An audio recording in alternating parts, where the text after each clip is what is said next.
Hello दोस्तों, प्रतिमा GS academy पे आप सभी का स्वागत है।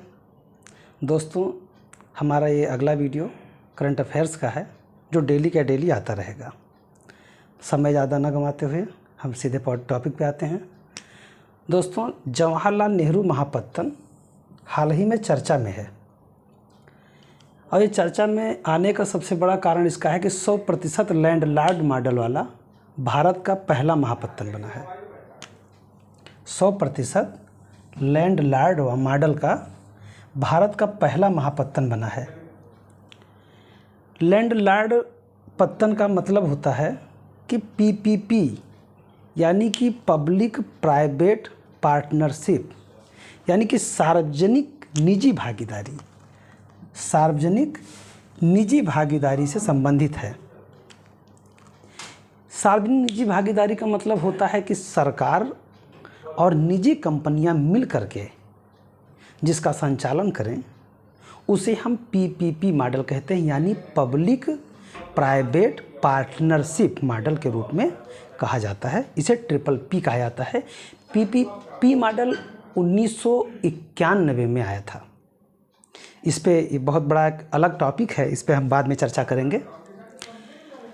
इसमें पत्तन प्राधिकरण विनियामक संस्था लैंडलॉर्ड यानी स्वामी के रूप में कार्य करता है। कौन काम करता है?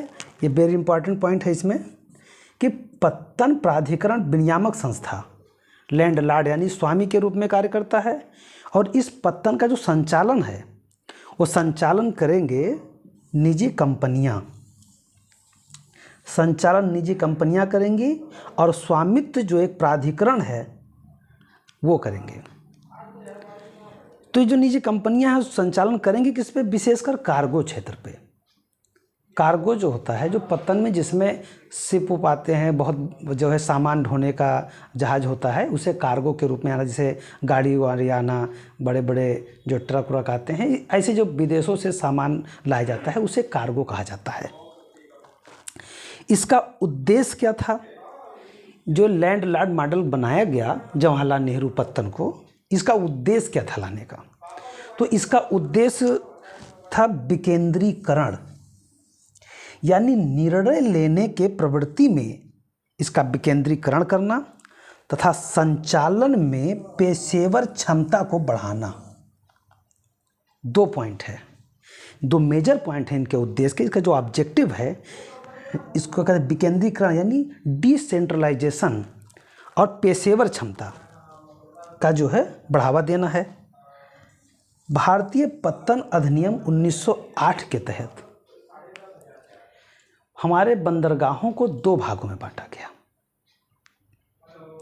नंबर 1 पर बृहत यानी बड़े बंदरगाह, नंबर 2 पर छोटे यानी लघु बंदरगाह।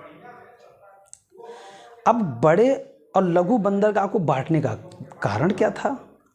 उसका कारण ये था कि जो बड़े बंदरगाह बनाए गए उसमें वो इंटरनेशनल के रूप में जो कार्य थे, आवागमन का, वैश्विक समुदाय के बीच में हमारे जो व्यापारिक संबंधों का, हमारे पोर्ट उनके बड़े बंदरगाहों पे जाना, उनके पोर्ट हमारे बंदरगाहों पे आना, तो इसलिए इसको एक अलग अलग दोनों का रूप दे दिया गया, बृहद बंदरगाह और लघु बंदरगाह। अब बृहद बंदरगाह का जो संचालन है वो केंद्र सरकार करती है, छोटे बंदरगाहों का संचालन राज्य सरकार करते हैं। तो जितने हमारे यहाँ 13 बृहद बंदरगाह हैं हिंदुस्तान में, वो मैंने मैप में बता दिया है। ये है कांडला बंदरगाह, मुंबई, मोरमुगाओ, जवाहरलाल नेहरू पोर्ट, न्यू मंगलोर, कोचीन, तूतीकोरिन, चेन्नई, यन्नौर, विशाखापट्टनम, पारादीप और कोलकाता। तो हमारा जो ये टॉपिक था, ये पॉइंट है, ये 1989 में शुरू किया गया था। नवी मुंबई महाराष्ट्र में पड़ता है।